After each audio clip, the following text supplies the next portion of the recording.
क्या आप जानते हो कि आपको लाइफ में आगे बढ़ने के लिए पैसे के जाल को समझना और उसको तोड़ना भी जरूरी होता है।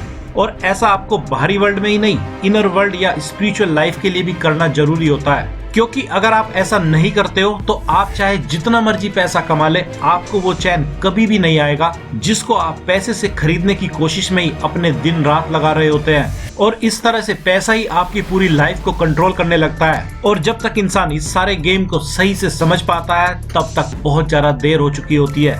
माना कि पैसे से बहुत कुछ खरीदा जा सकता है, लेकिन अगर यह पैसा ही आपके लिए सब कुछ हो जाए तो आपका फिर कुछ भी नहीं हो सकता है। और इसी बात का फायदा चालाक लोग आज से ही नहीं हजारों सालों से उठाते आए हैं और आगे भी उठाते ही रहेंगे।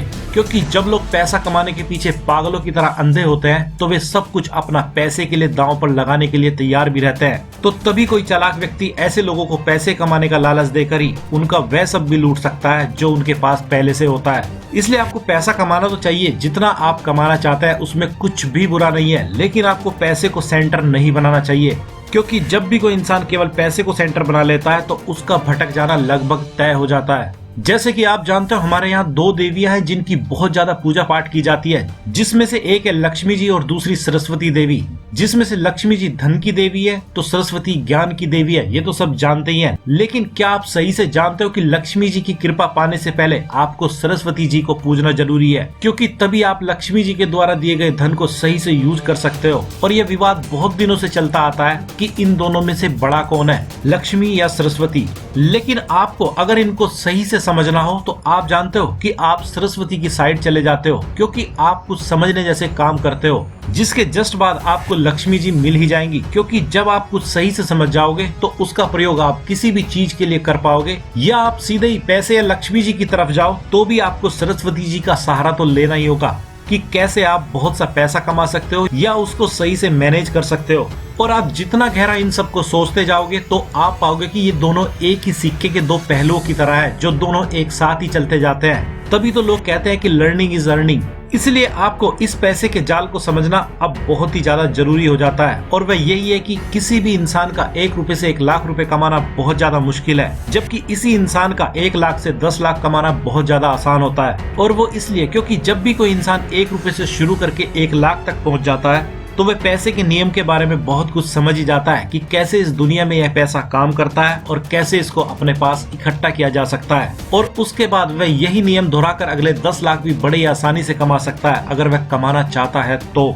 क्योंकि वह बहुत सही से समझ जाता है कि पैसे को कमाने के लिए उसको अपनी एनर्जी को ही पैसे में कन्वर्ट करना होता है। इसलिए अब अगर पैसे के जाल को तोड़ने के लिए इसके बारे में बात करें तो उनमें से जो सबसे कीमती है, जिसको समझना बहुत ज्यादा जरूरी है, तो वह यही है कि आपको फ्री में ना तो कोई चीज लेनी चाहिए और ना ही लेने की आदत डालनी चाहिए। क्योंकि अगर आप ऐसा करोगे तो आपको सब कुछ फ्री में ही लेने की आदत हो जाएगी। और जब जिसको सब कुछ फ्री में ही मिल रहा हो तो वह पैसे कमाने की सोचेगा ही क्यों। और दूसरी बात, जब आप कुछ फ्री में लोगे ही नहीं तो फ्री में देने का तो मतलब फिर बनता ही नहीं है। और जब आप ऐसा एटीट्यूड अपने अंदर ले आओगे तो तब आपके पास जो भी होगा आप उसको भी बहुत ही सही प्राइस पर बेच पाओगे। और जब सब लोग ऐसा ही सोचेंगे तो हर इंसान अपने आप में अमीर होना शुरू हो जाएगा। और अब अगर दूसरे तरीके की बात करें तो आपका पैसे के जाल को तोड़ने के लिए अपने बच्चों को और करीबी रिश्तेदारों को पैसे की कीमत नहीं, इंसान की कीमत समझना सिखाना जरूरी है। और ऐसा करने के 2 जबरदस्त फायदे आपको लॉन्ग टर्म में होंगे, जिसमें से सबसे पहला तो यह है कि जब आपके बच्चे इंसान की कीमत समझना शुरू कर देंगे तो वे पैसे के लिए आपको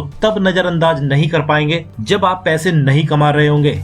जैसा कि रिटायरमेंट के वक्त होता है, आप जानते हो पहले तो लोग अपने बच्चों को पैसे की अंधी दौड़ में शामिल कर देते हैं कि देखो पड़ोसी या उनके रिश्तेदारों के बच्चे कितने पैसे कमा रहे हैं। और जब इनके खुद के बच्चे इस दौड़ में तेजी से दौड़ने लगते हैं तो फिर यही लोग बैठकर रोते हैं कि इनके बच्चे इन पर ध्यान ही नहीं दे रहे हैं। और बहुत बार तो ऐसे ही बच्चे ज्यादा पैसों के लिए क्राइम तक कर डालते हैं, क्योंकि इनको सिर्फ पैसे की वैल्यू सिखाई गई है, इंसान की नहीं। क्योंकि अगर इनको इंसान की वैल्यू सिखाई गई होती तो बहुत से तरीके हैं इस दुनिया में जिनके माध्यम से बहुत सा पैसा वैसे भी कमाया जा सकता है, जिससे दूसरे लोगों की हेल्प भी हो जाती है और पैसे भी बहुत से कमा लिए जाते हैं। लेकिन इनको इतना सोचने और समझने का मौका दिया ही नहीं जाता है। बस हर टाइम इनको इस पैसे की दौड़ में दौड़ने के लिए फोर्स किया जाता है। इसलिए अब अगर तीसरे तरीके की बात इस पैसे के जाल को तोड़ने के लिए करें तो आप जो भी कमाते हैं आपको उस कमाई का कम से कम 1% उन लोगों की हेल्प के लिए लगाना जरूरी है जो या तो जरूरतमंद है या उनको देना जरूरी है जिनसे आपको बहुत बड़ा फायदा हो रहा है। और ऐसा करना आपके लिए इसलिए भी बहुत ज्यादा जरूरी है क्योंकि जो देने की नियत रखता है उसको और भी बहुत ज्यादा कई गुना दे दिया जाता है। यह भी इस प्रकृति का नियम है, लेकिन आपको कई गुना मिलने की चाहत से किसी को नहीं देना चाहिए, क्योंकि अगर आप ऐसा करोगे तो यह फिर आपका दिया गया भी बेकार ही चला जाएगा। क्योंकि आपको इस मानसिकता के साथ देना चाहिए कि आपके पास इतना है कि आप दे सकते हैं, जो कि आपको एक अमीर की तरह फील कराएगा। और जब आप अपने आप को अमीर फील करेंगे तो आपको अमीर बनने से कौन रोकेगा। अगेन, यह भी एक प्रकृति का सबसे कीमती नियम है। इसलिए अब अगर इन सब बातों को समराइज किया जाए तो आपको पैसे के जाल को पहले तो समझना होगा और फिर उसको तोड़ना भी होगा। और जब आप इसको सही से समझ ही जाओगे तो तब आपको यह भी पता चलेगा कि क्यों हमारे यहाँ दो देवियां इतना प्रमुख स्थान रखती हैं और इनका आपसे क्या लेना देना है। बाकी केवल प्रेयर करना वह दूसरी बात है। तो आज की इस वीडियो में इतना ही। और अगर आपके मन में बहुत से सवाल इस पैसे के जाल को लेकर अभी भी आ रहे हैं तो आप अपने सारे सवालों को कमेंट बॉक्स में लिखकर पूछ सकते हैं। और हम आपसे जल्दी मिलते हैं एक सबसे यूनिक और सबसे कीमती इन्फॉर्मेशन से भरी वीडियो के साथ। तब तक अपना ख्याल रखिए, यूं ही मुस्कुराते रहिए। धन्यवाद।